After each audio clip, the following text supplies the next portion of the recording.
இந்த படம் பேர் சைத்தான். இந்த படத்தில் ஒரு ஃபர்ஸ்ட் எடுத்தோடனே ஒரு ஃபேமிலியை காமிக்கிறாங்க. இந்த ஃபேமிலி வந்து ஒரு ஹோட்டலுக்கு போகிறாங்க. ஹோட்டலில் அந்த ஃபேமிலியில் இருக்க பொண்ணுக்கு சப்பாத்தி ஆர்டர் பண்ணுறாங்க. அந்த சப்பாத்தியில் ஃபுல்லாக ஆயிலாக இருக்கிறதுனால அந்த பொண்ணு இதை நான் சாப்பிட மாட்டேன் அப்படின்னு சொல்லிச்சு. ஸோ அவங்க அப்பா வந்து டீ வாங்க போகிறாரு. பட் டீ கடையில் 500க்கு சேஞ்ச் இல்லை அப்படின்னு சொல்லிட்டு அவர் டீ தரமாட்டேன் அப்படிங்கிறாரு. ஸோ அந்த டைமில் தான் அந்த ஸ்ட்ரேஞ்சர் என்ட்ரி ஆகிறாரு. அந்த ஸ்ட்ரேஞ்சர் வந்து 20 rupees தானே அப்படின்னு சொல்லிட்டு இந்த பக்கத்து டேபிளுக்கும் சேர்த்து நான் டீ ஆர்டர் பண்ணிடுறேன் அப்படின்னு சொல்கிறாரு. சொல்லிட்டு அவர் அவரோட டேபிளுக்கு போயிடுறாரு.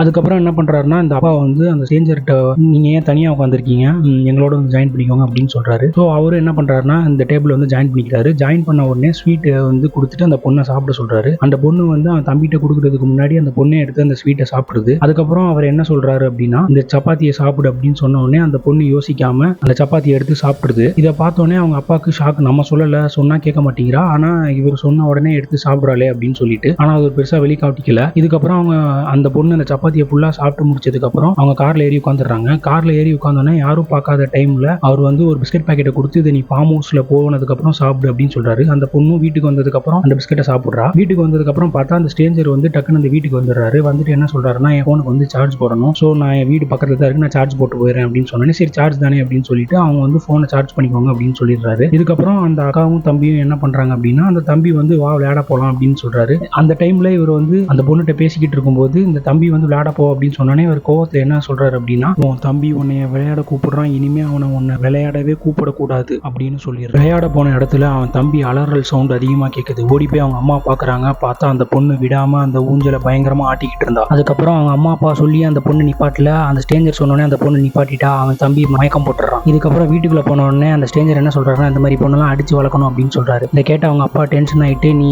இருந்தது போதும், நீ வீட்டுக்கு கிளம்பு அப்படின்னு சொல்றாரு. உடனே அந்த பொண்ணு குறுக்கால பாஞ்சு அவர் இனிமே எங்கேயும் போக மாட்டா, அவர் நம்ம கூட தான் இருப்பார் அப்படின்னு சொல்லி அவங்க அப்பாவை தள்ளி விடுறா. இதை பார்த்து அவங்க அப்பாவுக்கும் அம்மாவுக்கும் செம ஷாக்கு. உடனே அந்த ஸ்ட்ரேஞ்சர் என்ன சொல்றாருன்னா நான் உன் பொண்ணுக்கு பிளாக் மேஜிக் பண்ணிட்டேன், இரு நான் உனக்கு ஒரு டெமோ காட்டுறேன் அப்படின்னு சொல்றாரு. சொல்லிட்டு அந்த பொண்ணு எந்திரிச்சு நிக்க சொல்றாரு. அந்த பொண்ணு சொன்ன மாதிரி எந்திரிச்சு நிக்குது. அதுக்கப்புறம் என்ன சொல்றாருன்னா ரொம்ப சத்தம் போட்டு சிரி அப்படின்னு சொல்றாரு. அந்த பொண்ணு ரொம்ப பயங்கரமா சத்தம் போட்டு விழுந்து சிரிக்குது. இதுக்கப்புறம் என்ன சொல்றாருன்னா அவங்க அம்மாவோட போனை புடுங்கி உடைச்சிரு அப்படின்னு சொன்ன உடனே அந்த பொண்ணு அந்த போனை புடுங்கி உடைச்சிருது. இதுக்கப்புறம் என்ன சொல்றாருன்னா கிச்சனுக்குள்ள போயிட்டு டீ தூள் எடுத்துட்டு வந்து அந்த டீ தூள் அப்படியே சாப்பிடு அப்படின்னு சொன்னோடனே அந்த பொண்ணு கொஞ்சம் கூட தயக்கம் இல்லாம அவர் சொன்னதை அப்படியே செய்யறா. இதை பார்த்த உடனே அவங்க அப்பாவுக்கும் அம்மாவுக்கும் செம ஷாக்கு. ஃபுல் டீ தூளையும் சாப்பிட முடியாது. அதுக்கப்புறம் அவர் என்ன சொல்றாருன்னா எனக்கு வந்து கால் அமுத்தி விடு அப்படின்னு சொல்றாரு. கால் அமுத்திக்கிட்டு இருக்கும்போதே அவங்க அப்பாவை பார்த்து ஈவிலா சிரின்னு சொல்றாரு. அந்த பொண்ணு அவங்க அப்பாவை பார்த்து ஈவிலா சிரிக்குது. சிரிச்சுக்கிட்டு இருக்கும்போது அந்த பொண்ணு தெரியாம அவரோட காலை ரொம்ப அழுத்தி அந்த பொண்ணை வந்து மூஞ்சிலே எட்டி மிதிக்கிறாரு. இதை பார்த்தோன்னே அவங்க அப்பா டென்ஷன் ஆகிட்டு ஸ்ட்ரேஞ்சரை சோஃபாவோட சேர்த்து கழுத்து நெரிக்கிறாரு. இதை கட்டுப்படுத்த முடியாத அந்த ஸ்ட்ரேஞ்சர் என்ன சொல்றான்னா உன் தம்பியோட மண்டையை அடிச்சு ஓட அப்படின்னு சொல்றான். உடனே அந்த பொண்ணு அவங்க அம்மாவை தள்ளி விட்டுட்டு ஓடி போற அவன் தம்பியை பிடிச்சி படிக்கட்டுல அவன் தம்பியை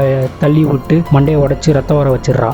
வீட்டில் இருக்க பணம் நகை எல்லாத்தையுமே ஒரு பேக்கில் போட்டுட்டு அதை எல்லாத்தையுமே எடுத்துட்டு போய் அந்த ஸ்ட்ரேஞ்சர் முன்னாடி டேபிளில் அவங்க அப்பா வைக்கிறாரு. அதை பார்த்து அந்த ஸ்ட்ரேஞ்சர் ரொம்ப சந்தோஷப்பட்டுட்டு அந்த பேக் அப்படியே க்ளோஸ் பண்ணிட்டு அவங்க ஃபேமிலியில் இருக்க எல்லாருக்கும் தேங்க்ஸ் சொல்லிட்டு நான் போயிட்டு வரேன் அப்படின்னு சொல்லிட்டு வீட்டை விட்டு கிளம்புறான். வீட்டை விட்டு அவன் கிளம்புனே அவங்க அப்பா வேகமாக போய் கதவை சாத்திடுறாரு. அதுக்கப்புறம் அவங்க பொண்ணை வந்து பார்க்குறாரு. அந்த பொண்ணு எந்த ரியாக்ஷனும் கொடுக்காம அப்படியே சில மாதிரி நிற்கிறா. இதை பார்த்தோன்னே அவங்க அப்பாவுக்கு செம ஷாக்கு. ஏன் நான் அவன் வீட்டு விட்டு போயிட்டான், ஆனால் நம்ம பொண்ணு அப்படியே சில மாதிரி நிற்கிறான்னு. வீட்டு வாசலில் போய் பார்த்தா அவர் கொடுத்த பணம் நகை ரெண்டுத்தையுமே அவன் எரிச்சு அதில் குளிர் காஞ்சிக்கிட்டு இருந்தான். இதுக்கப்புறம் நேரா அவன் வீட்டுக்குள்ள வந்துட்டு சட்டையை கழட்டிட்டு அந்த பொண்ணு அவளை அடிச்சுக்க சொல்றான். அந்த பொண்ணு அவளை அடிச்சுக்குது. அதுக்கப்புறம் அந்த பொண்ணு ஆட சொல்றான். அந்த பொண்ணு ஆடி அந்த பொண்ணுக்கு மூச்சு வாங்கினே அவங்க அம்மா போய் தண்ணி கொடுக்குறாங்க.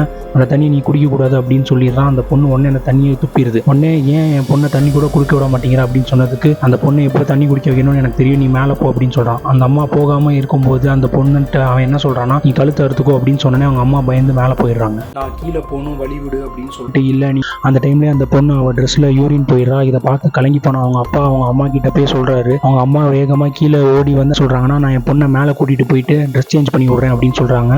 ஆனா அவர் என்ன சொல்றாருன்னா இல்லை நீ இங்க வச்சே சேஞ்ச் பண்ணு அப்படின்னு சொல்றாரு. உடனே அவங்க அம்மா அழுதுகிட்டே அந்த பொண்ணுக்கு அங்க வச்சே ட்ரெஸ் சேஞ்ச் பண்ணி விடுறாங்க. அந்த டைம்ல டென்ஷன் ஆனவங்க கையில கத்தி எடுத்துட்டு அந்த ஸ்ட்ரேஞ்சரை குத்த போனாங்க. போது அவங்க அப்பா தடுத்துடுறாரு. கழுத்துல நெரிச்சுக்கிட்டு இருக்கும்போது அந்த ஸ்ட்ரேஞ்சர் என்ன சொல்றான்னா ரொம்ப சத்தமா சிரி அப்படின்னு சொல்றான். உடனே அந்த பொண்ணு பயங்கர சத்தமா சிரிக்குது. அதை அவங்க ரெண்டு பேரால காது கொடுத்து கேட்கவே முடியல. உடனே அவங்க ரெண்டு பேரும் விட்டுறாங்க. இதுக்கப்புறம் அந்த ஸ்ட்ரேஞ்சர் அந்த பொண்ணுகிட்ட போயிட்டு மேலே போய் உன் தம்பியை மாடியிலிருந்து கீழே தள்ளி விட்டுரு அப்படின்னு சொல்றான். உடனே அந்த பொண்ணு வேகமா மேலே ஓடுறா. நடுவுலே அவங்க அம்மாவும் அப்பாவும் அவளை வழிமறிச்சு அவளை போட்டு சரா மாதிரியா அடிக்கிறாங்க. இதனால அவ தெளிஞ்சிடுறா. உடனே தெளிஞ்சிட்டா அப்படின்னு நினைக்கும் போது அவங்க ரெண்டு பேரும் ரூம்ல தள்ளி கதவை சாத்திடுறா. கதவை சாத்திட்டு நேரா அவன் தம்பி ரூமுக்கு போயிட்டு அவன் தம்பியை மொட்டை மாடியிலிருந்து கீழே தள்ளி விட்டுறா. பையன் பக்கத்துல போய் பார்க்கும்போது அந்த பையனுக்கு உயிர் இருக்கும். அந்த ஸ்ட்ரேஞ்சர் உடனே என்ன சொல்லுவான் அப்படின்னா உன் பையனாவது பழச்சான், உன் பொண்ணை என் கூட அமுச்சு வச்சிரு அப்படின்னு அப்படின்னு சொன்னோடனே அவங்க 2 பேரும் அவங்க பொண்ணை கூட்டிட்டு போயிருங்க அப்படின்னு சொல்லிடுவாங்க. அந்த பையனை கொண்டு போய் கார்ல உட்கார வச்சிருவாங்க. இவன் வந்து அந்த பொண்ணை காட்டுக்குள்ள கூட்டிட்டு போயிடுவான். இந்த கேப்ல அவங்க அப்பா வந்து கிழிஞ்ச கையோட எங்கேயோ கிளம்பி போவாரு.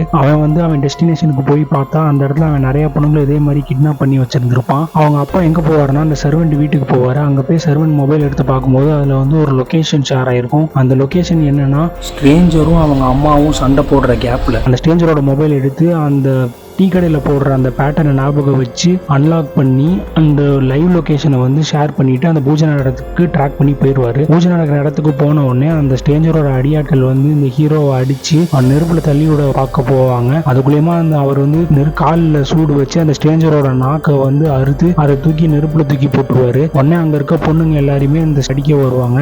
அப்போ காம் டவுன் அப்படின்னு சொல்லி அந்த ஸ்ட்ரேஞ்சரோட வாய்ஸை அந்த பையன் ஊஞ்சல் ஆடும்போது ரெக்கார்ட் பண்ணியிருந்திருப்பான். அந்த வாய்ஸை ப்ளே பண்ணி எல்லா பொண்ணுங்களையும் மீட் எடுத்துருவாரு. அடுத்த சீன்ல ஹாஸ்பிட்டல்ல போலீஸ்ட்ட வந்து அந்த ஸ்ட்ரேஞ்சரை என்ன பண்ணீங்க அப்படின்னு இந்த ஹீரோ கேட்கும்போது அந்த போலீஸ் வந்து நாங்கள் ஸ்ட்ரேஞ்சரை தேடிக்கிட்டு இருக்கோம் அப்படின்னு சொல்ற கேப்ல இவர் என்ன பண்ணியிருப்பாரு அப்படின்னா ஸ்ட்ரேஞ்சர் இவரே ஒரு ரகசிய இடத்துல கடத்தி வச்சு செத்து போன எலியையும் டீ தூளையும் அவன் முன்னாடி கொண்டு போய் வைக்கிறாரு. ஆனா அவன் வந்து அந்த ஹீரோ கையில இருக்கிற வாழைப்பழத்தை கேட்கறான். ஆனா அந்த ஹீரோ அந்த வாழைப்பழத்தை அவனுக்கு எட்டாத தூரத்துல வச்சுட்டு போயிடுறாரு.